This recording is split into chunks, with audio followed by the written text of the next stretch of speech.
Everyone, thanks for coming. Nice to see a few familiar names on the attendee list, so welcome to those of you that know me. So today we're going to be talking about a subject very close to my heart, which is making supply chain sustainability real. And if by the end of this session I've managed to help inspire or arm you with even one topic that will help you bring your sustainability agenda to life within your respective businesses, then I think we're making progress. And that's exactly what we want to do, is start building momentum so we can make progress with this subject today, rather than getting caught up on long-term plans that are maybe 5 or 7 or 8 or 10 years away. So there's obviously been a lot of talk over particularly the recent years about net zero plans, and really today we want to talk about how the supply chain can be the net zero catalyst and help move the medium to long-term thinking to short and now-term thinking. I want to talk through how we can help you create a launchpad for sustainability, so creating a shift on how you look at the initiatives taking place in your business to think about people, planet and performance. We're going to use the warehouse, transportation and logistics as one of the sort of core areas of functions within the supply chain to take a deep dive and look at how we can start bringing tangible examples to life. And of course, we'll have some time for questions at the end. I think the most important one for me is, where will you start? And hopefully by the end of this, if you haven't started your journey already, then you will have some better ideas. So I'm sure you're all aware there's a lot of opportunity within supply chain for sustainability-led improvements. Why? Well, we know from numerous studies, many of which are focused on the consumer sector, but also other sectors, show that a large proportion of environmental impact is associated with supply chain activities, which I say on the flip side means that the supply chain is rich in opportunities for improvements, and whether these be in terms of direct supply chain activities or indirect in secondary and tertiary suppliers. We know from experience and everything that we do collectively that there's a wide range of impacts that we can consider across people, that's social, performance, typically economic and environmental, planet, that can start to turn this to have positive impact. So before we get stuck in, a little bit about me for those of you that don't know me. I've worked in the field of supply chain improvement and transformation since the 90s, which is always a bit longer than I'd like to remember. I then moved on to start Rocket in 2004 to bring a much needed, unique approach to supply chain performance improvement through the design and implementation of SAP solutions and associated technology, specifically into supply chain and operationally intense businesses, where a broader range of real-world considerations are really key to success. I started Rocket with a vision for sustainable working for our team from the outset, and this combined with many of my outdoor passions, including sort of things, like spending time in the mountains, in the sea, and so on, really means that I've had a lifelong desire to have a positive impact on the environment and help the people and businesses that I work with to leave the planet in a better way than we found it through our collective actions. So I hope this comes across through the subjects we're going to cover today. And I'll be drawing on 18 years of experience of working with leading businesses through these types of supply chain improvement projects to give you real examples of opportunity for improvement across those different areas of people, performance and planet. So yeah, that's a little intro from me.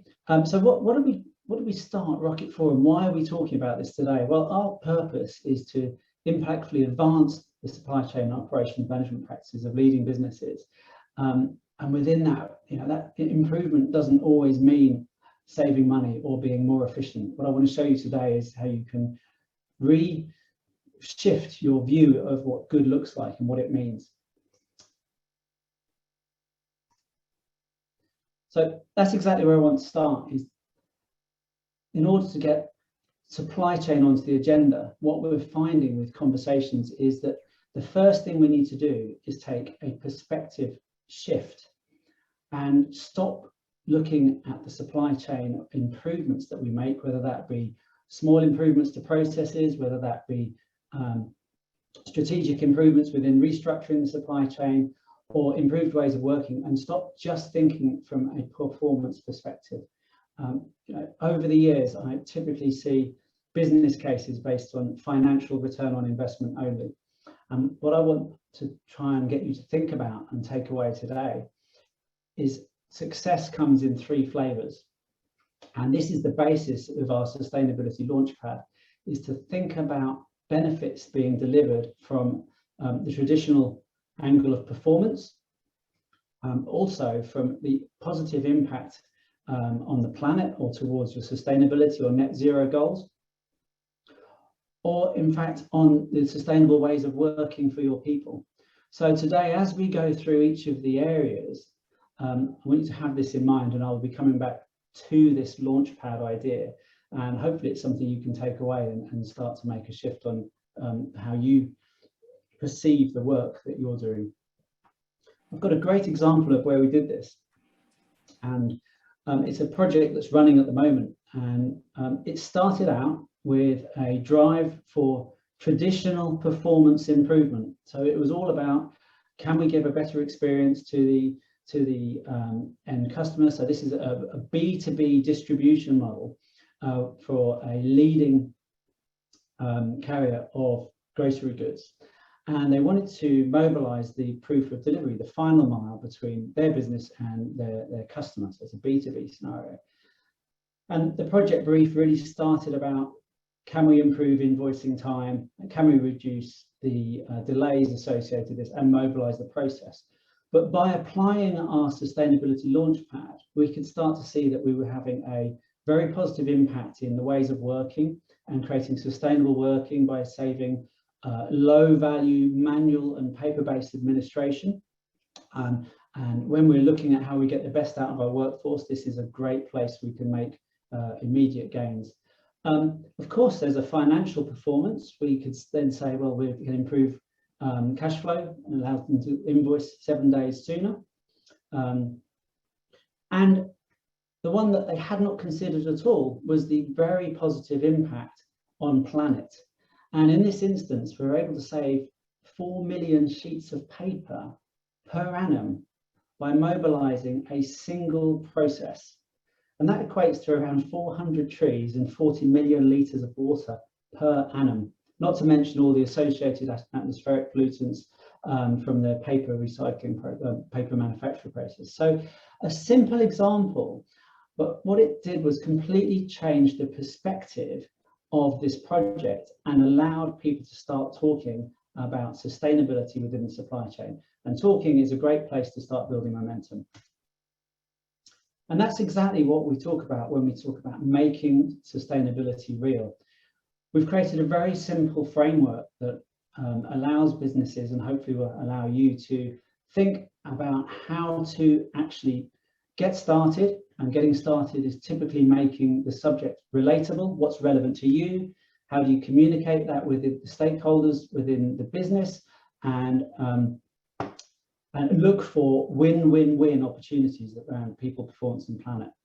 The next part is actually understanding, well, how can I do that? And that's something we're going to go through today, is looking at identifying candidate areas for sustainability initiatives. And this, as I said earlier, the supply chain is really full of rich opportunities to start looking at. So we can be educated in how to do it. We need to understand how it's achievable.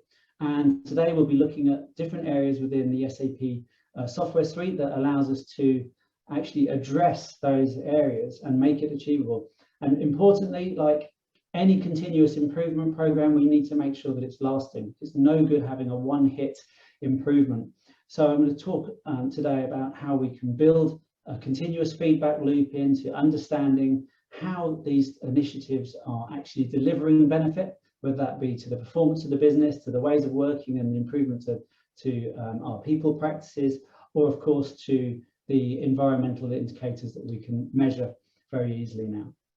So This little framework is really simple, and I would encourage you, if you haven't started socializing the business and thinking about how to bring it to life, this may be something that can help you. So part of making it relatable, one of the things I do very early on is sketch out this Launchpad, sustainability Launchpad.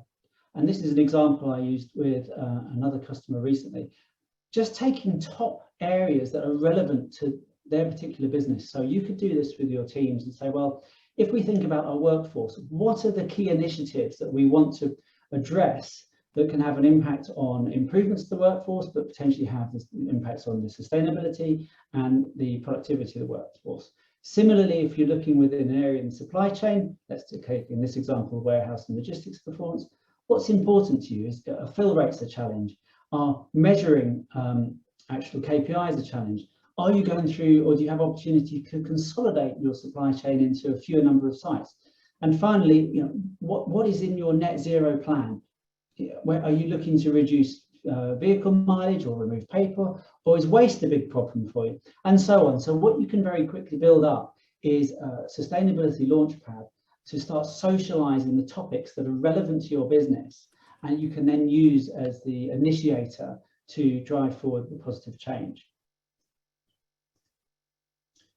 Of course, this session today is not about creating a theoretical net zero plan, and I'm totally aware that the impact is very broad across the wide supply chain. What I want to do though is drill into one particular area.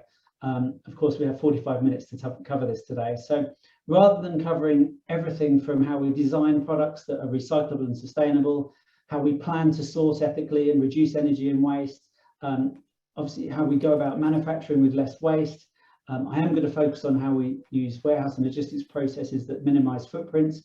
And as well, we have to consider how we operate compliantly and with appropriate performance insights and ESG reporting, and I'll cover that later. But for today, I want to dive into warehousing management and transport and logistics, because time and time again, I see numerous quick wins in the types of organizations that are using SAP and already have the capability to address common areas here. So hopefully that's a good interest area for you all. If you're focused in other parts of the supply chain, then I hope we find the process and the approach reusable to help make this relatable. So I've picked 6 commonly occurring focus areas that we address time and time again with different businesses, and they all have the potential for that sweet spot of win-win-win against people, performance and planet. And I'm sure, I can't see your faces because the way these webinar work, but I would like to think that at least some of these will be relevant to your businesses. So we're going to look at how we can minimize paper, eliminate waste and write-offs, reduce packaging is a common one, space utilization and why that's important, how we optimize the movements inside our warehouses, and ways we can get the best out of our workforce. What you'll see for each of these areas on the top right-hand side is real life improvements or benefits that we've measured through projects with customers. And we use that perspective shift. We use the sustainability launchpad view to say what productivity was, what gains did we make related to the people? What gains did we make related to the performance of the business or the operation? And what gains did we make from an environmental point of view? So reducing paper and administration, what I want to talk about is the impact, and then I'll give you some ideas. In this case, I'm using SAP Extended Warehouse Management as an example. I appreciate many of you may be using warehouse management or even inventory management, but I'm going to dive in on Extended Warehouse Management in this session, and then you'll see later on other areas that play a part. So what amazes me is the number of warehouses still operating paper-based processes, at least somewhere in the operation. And across the businesses that even we work with, you can quickly consume, well, really hundreds of millions of sheets of paper per annum. And for those who did the quick maths earlier on the Bowie example, it takes about 10 litres of water to produce 1 sheet of A4.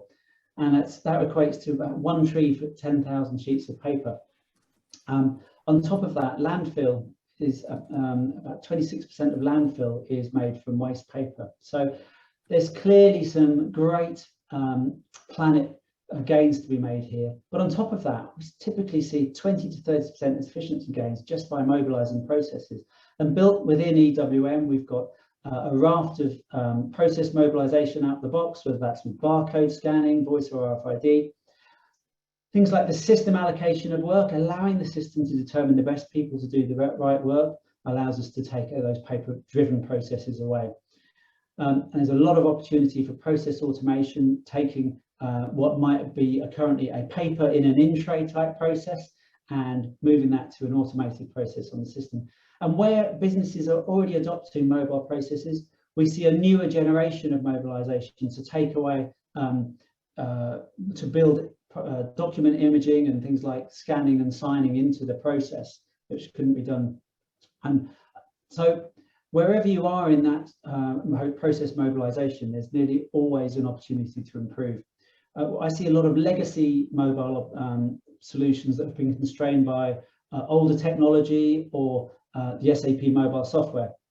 But what's available now is much more advanced mobile technology and much more sophisticated software that can provide what I would call a supply chain and operations user experience that really is fit for purpose and drives the types of things that, when you look at workforce sustainability and inclusivity, are much more needed. Things like direct access to training information within the mobile environment, or looking at ways that we can engage people with the brand to meet the demands and expectations of a modern workforce. Of course, we can start driving performance cultures and showing people how we're measuring their performance. And these are all topics that come up time and time again when we look at making people improvements within the supply chain.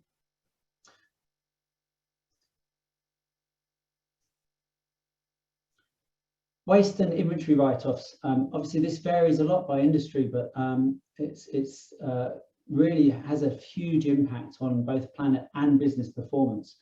I'm yet to really see a business where they can say we have no problem with write-offs either through waste or damage or just alignment of inventory across systems. And in the consumer industry alone, billions of pounds or dollars of inventory is written off every year, and that equates to literally millions of items being destroyed every week. Of course, this will vary within industry and business, but the point is that there's a huge opportunity for a reduction in waste in most industries. And in some cases, this is because the software has not been able to support the business processes previously. If we look at EWM again as an example, we can see things like built-in stock rotation enforcement and best before batch management. Immediately, by better managing our stock, we can see 5 to 10% reduction in waste. If we're in industries with temperature and sensitive goods handling, like pharma or biosciences, again, there are too many examples where things have gone outside their budgeted temperature allowance or have been damaged through incorrect handling. Damages do occur, in the warehouse. No one's perfect, but by using the system to allocate the work with the right people, with the right qualifications and the right resource constraints, things like not allowing 2 forklifts in the same aisle together, they do have measurable and quick win impacts on damage reduction and therefore write-off reduction.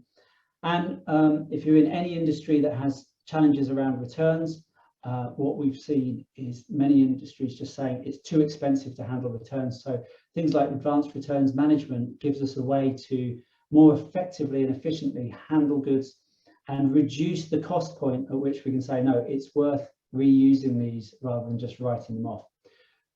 Of course, a lot of write-offs come from the root cause of planning and balancing supply and demand.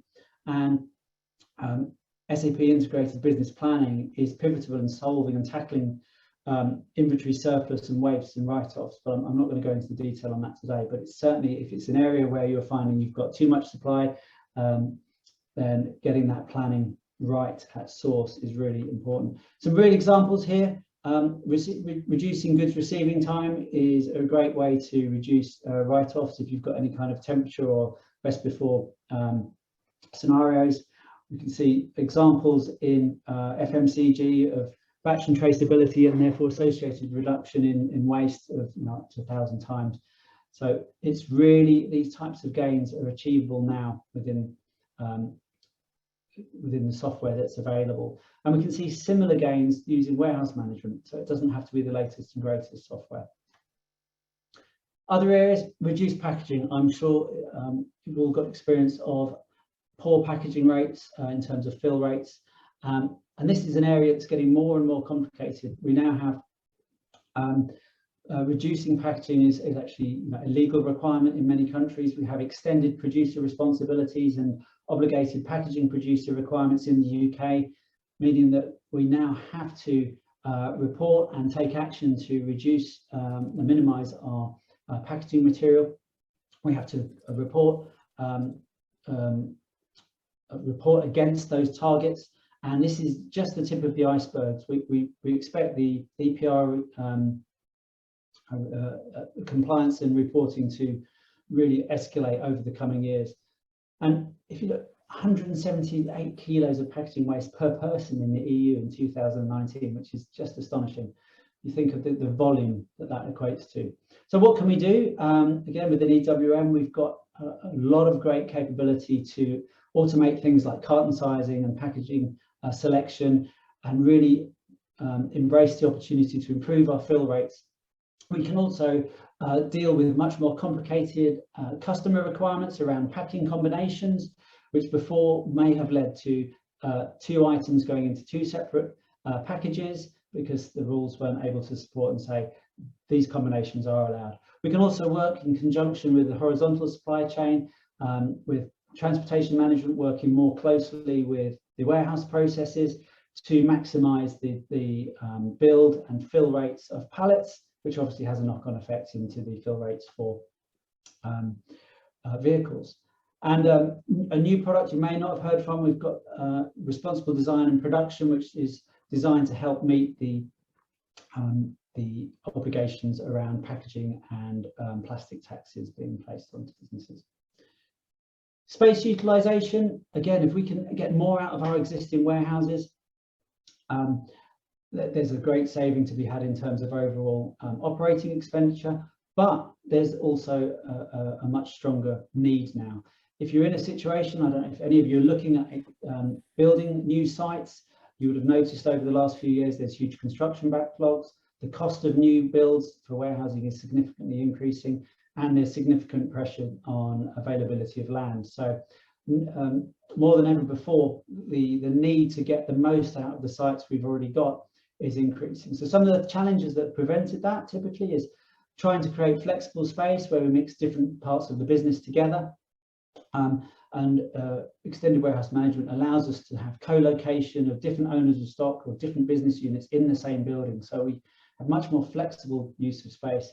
We've got things like bin capacity management allows us to really make sure we're filling the bins and not paying to store air. Smarter layout design and placement strategies, of course, play an important role, and that is all out of the box capability that allows you to eke out those extra few percentage points in your warehouse utilization. We do a lot of work with businesses that are looking to consolidate warehouses. A project we finished recently, we took 7 warehouses into one, and it wasn't just a case of things trying to rationalize inventory to squeeze it in. It was about providing faster, higher throughput and being able to handle different scenarios that previously had to be split across sites for different operating models. And the integration of warehouse automation directly into SAP was also a key benefit, allowing the throughput from a single site to replace that of 7 sites. Of course, if we take 7 sites away, we're releasing land to be available for greyfield projects or reuse of warehouses, but we're also dramatically reducing the operating overheads, consolidating the use of electricity and heat and light and so on into a single site. So again, it's a great example of a win-win-win, where we can see productivity being increased through better warehouse layout, better use of space, and considerable reduction in power and land usage. For some of our businesses we work with, they're operating in legacy, old or even historic buildings, and we've actually been able to move them from a situation of needing to invest in a new site because they were at capacity, to generating 30% more capacity through smarter use of space and prolonging the life of that site to the point that they didn't need to invest in a new site and place additional pressure on land. So a lot of potential. Intralogistics is an interesting area. So how we move our forklifts and people around inside our warehouses. Many businesses overlook the opportunity for carbon reduction if you're using internal combustion MHE, so forklift vehicles, for example, or even if you're using electric, there's the ability to reduce the obviously the power usage. I was astonished to see that over a 10,000 hour lifespan, which is a typical 5-year lifespan for a forklift being used in a warehouse, that will produce 55,000 kilos of CO2. So clearly, optimizing our intralogistics and using our material handling equipment more efficiently has got a good potential positive impact through either CO2 or electrical reduction. And we can do this with smart task allocation, so how SAP allocates tasks to the right people and to the right material handling equipment. We can do simple things like interleaving. I don't know if you ever stand and watch your MHE moving around a warehouse, just so you know, if you fancy it over a coffee. Quite often, if you haven't optimized it, you'll see a lot of empty movements where the equipment's moving around to the next task, but it's not actually carrying something. So interleaving gives us a great opportunity to reduce that. We can reduce travel time by better planning the layout and the allocation of work. We can now start doing things like combining picking, so we visit bins less often. And again, quite often overlooked, build-in inspection and maintenance of our material handling equipment. A poorly maintained vehicle will use up to 5% more electricity or fuel. So again, some great win-win-win opportunities just by optimizing how we move our people and material handling equipment around inside the warehouse. Again, real examples up there on the right. We can use, if we're getting into the advanced realms of really wanting to optimize, we've got specialist software now from SAP called Warehouse Insights, which allows us to look at heat maps of how areas of the warehouse are used and actually start optimizing again and doing simulations on the potential changes to movements, analysis of movements within the warehouse. I would say this is an optimization, and from most businesses we're working with, there's a lot that can be done before you get to this level. And if you really want to start optimizing, if you have a very seasonal business, it may be that changing your layout pre-peaks to how you operate from high seasonal demand to low can again yield a significant benefits. Of course, labour force shortages have been very prominent in the news, particularly post-Brexit, but we all know that whether that be warehouse or logistics staff, contingent workforce and increasing pressure on salaries in that sector have been causing a challenge. We're now predicting, well, the market's predicting nearly 500,000 worker shortage by 2026, which is not that far away. And time again, we see millions of additional spend on overtime or extended hours operating. And it's typically, are we just getting through this peak of demand, or and actually it's, you know, becomes a long-term problem. And before you know it, you're running your site for an extra 4 or even a full shift, 8-hour shift, which has considerable cost overheads, both in the workforce, but also the extended operating hours. So labour management is really coming into its own now in a way to make sure we can measure, plan and simulate and visualise the workforce that we need and level the work by having a better insight into how long things really should take, and therefore the workforce that we need and when to deploy the work. And from a workforce wellbeing point of view, we can also start to consider things like personal needs, fatigue and unavoidable delays. So allowing the system and therefore the working practices to take into account the specific needs of an inclusive workforce, accepting that one person may work faster or slower than another due to their own personal situation. We've got the ability to now prevent workforce overload and actually start avoiding unnecessary overtime and extended hours. So labour management and labour demand planning, certainly if you're looking at your forecast for labour costs over the coming years, and you feel like you're spending money unnecessarily on overtime or out of hours, this is an area that can really help. And again, it's win-win-win. We can reduce operating hours, it's reducing power consumption and CO2. we're reducing overtime, and we're able to focus on a much more inclusive inclusive workforce and the well-being aspects of the workforce as well. We can even extend right down to measuring factors for employee well-being, performance and safety to understand things like mental wellness and fatigue. I'm sure if this is an area of interest, you'd see there's been a reasonable proliferation of platforms to measure things like employee engagement, employee well-being over the last few years. However, most of these have been designed to target traditional enterprise workers working in an office at a desk. But of course, our supply chain workers working in a wide range of locations and almost never at a desk or PC really need the same level of care and attention. So we now have the ability, actually this is through EWM or WM with Rocket Mobile, to offer this same level of care to be able to measure and look after the well-being of our supply chain workforce. So I appreciate quite a lot to think about, and that was a little fly through some of the things we can do with EWM.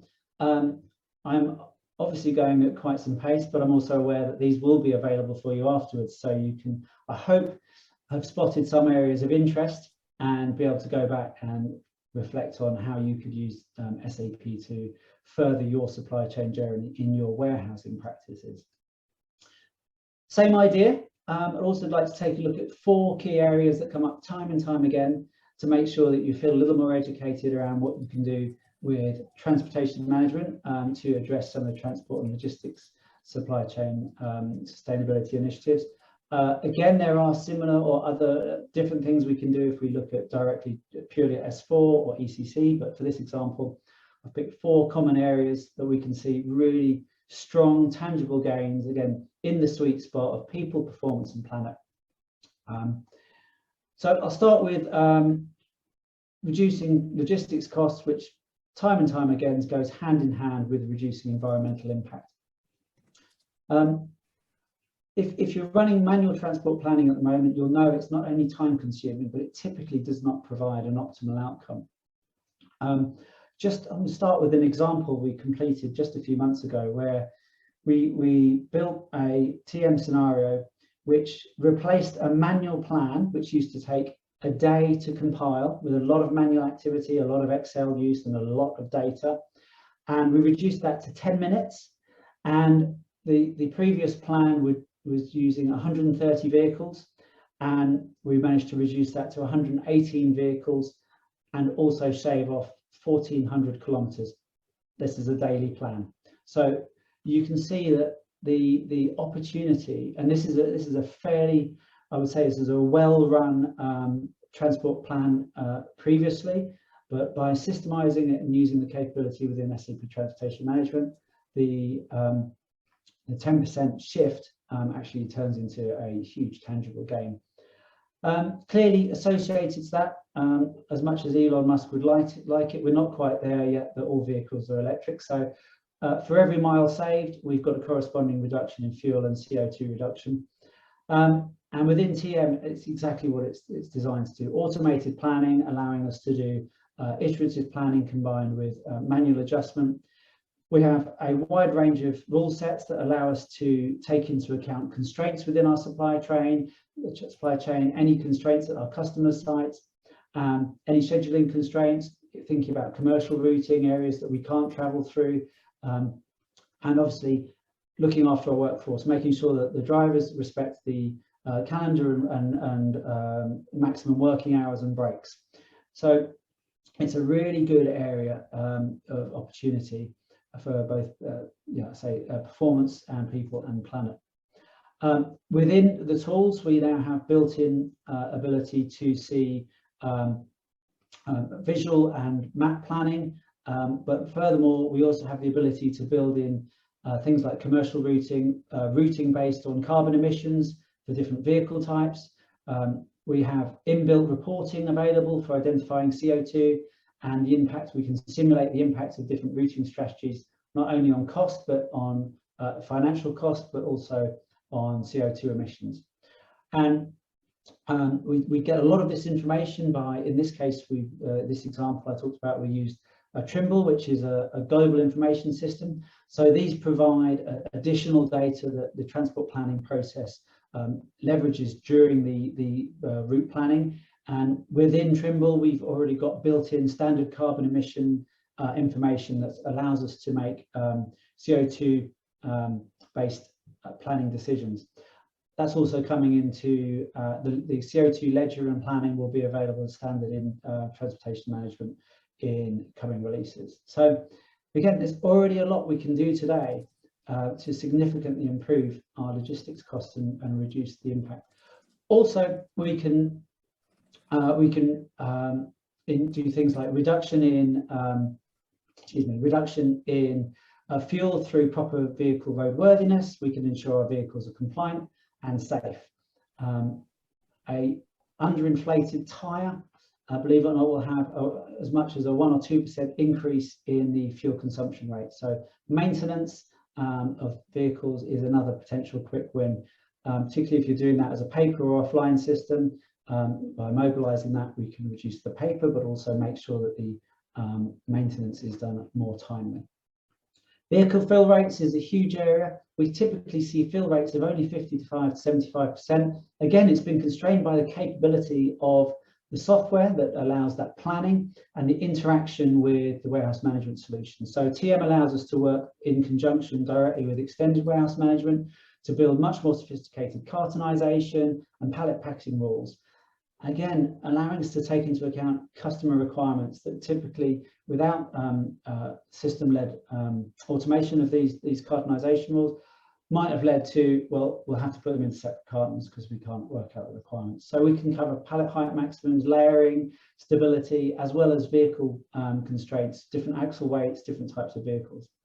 Again, a gain of 15%, that's a recent project figure. Reduction in loading time, again, that's a great gain from the workforce point of view. And if we can get a 15% gain on our fill rates, then we're seeing a direct correlation to the number of vehicles and corresponding drop in CO2. We've got inbuilt, if we've got complicated fill rules, we can use load and package optimization. So again, this might be something that if you already consider yourself to be good in this field, there's considerable improvement that can be done depending on the product sets that you're loading. Paper administration, again, transport execution is not the obvious things, but we can see a large amount of paper in terms of either planning or contract management. Tendering, by moving to electronic tendering, we're able to remove manual processes, and say digital contract management again can help simplify and automate a lot of the activity that was typically very data heavy and with a large admin overhead. So again, recent project example, we're able to remove 200 hours of manual admin from the transport and logistics execution area. Of course, I mentioned earlier an example, POD, proof of delivery, and logistics execution is a great area for removing paper and manual processes. If you've got complicated export declaration process, and you have to deal with things like sanctioned party lists, obviously it's not sending products where you shouldn't, is a key part of sustainability strategy.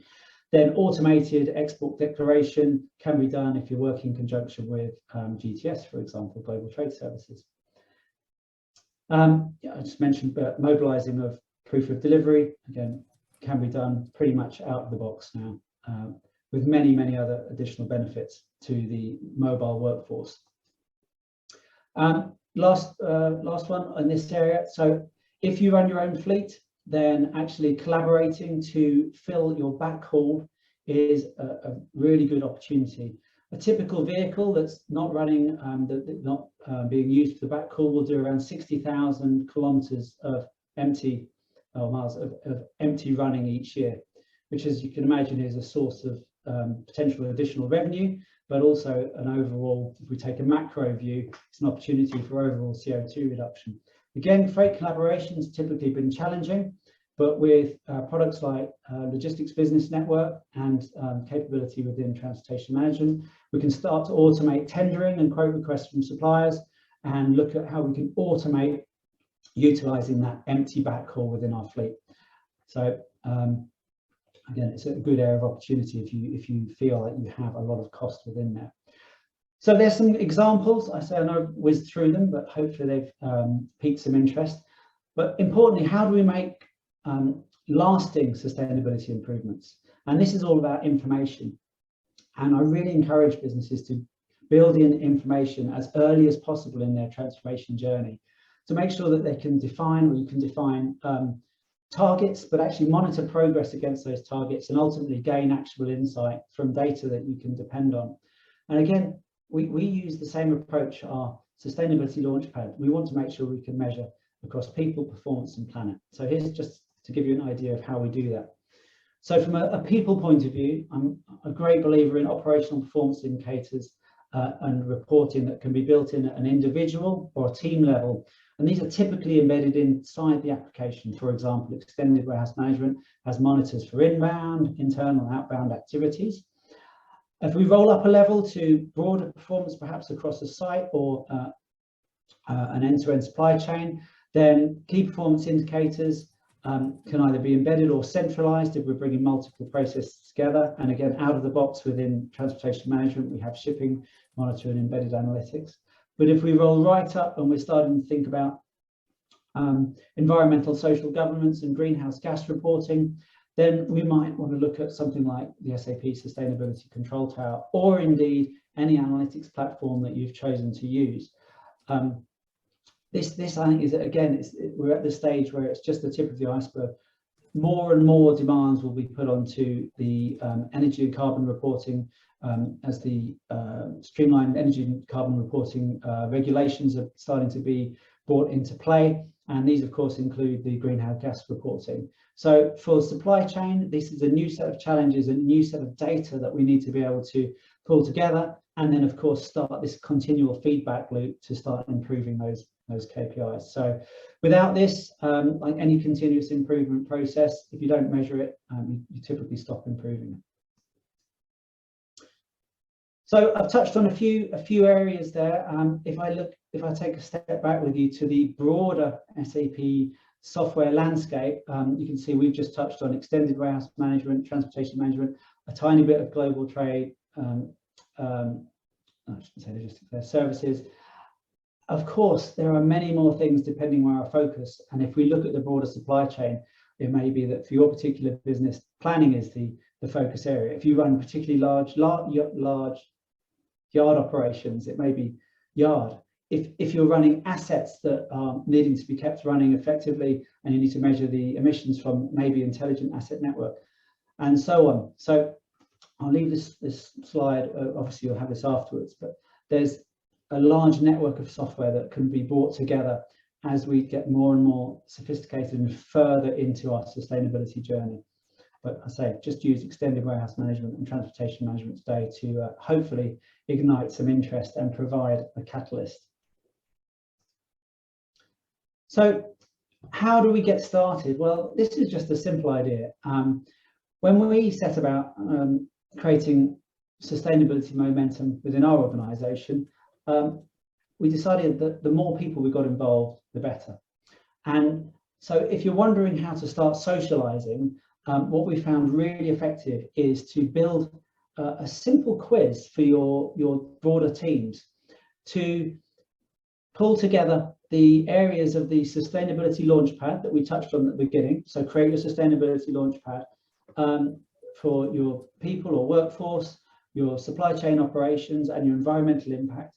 Pull out the areas that are important to you, and then just simply ask, how do people think you're performing against those at the moment? So the ones we did today, we could simply rate against paper usage. Are you high, medium or low? And so on through those processes. Or things like pallet fill rates. Would you rate yourself as terrible, poor, good or excellent? And I encourage you to do this. It's a fun way to start making it relatable within your organization. And something else we discovered when we ran this was you'll start to find the champions that can really be instrumental in taking this forward within your business. And you may find that you've got many, many more quick wins than you previously thought.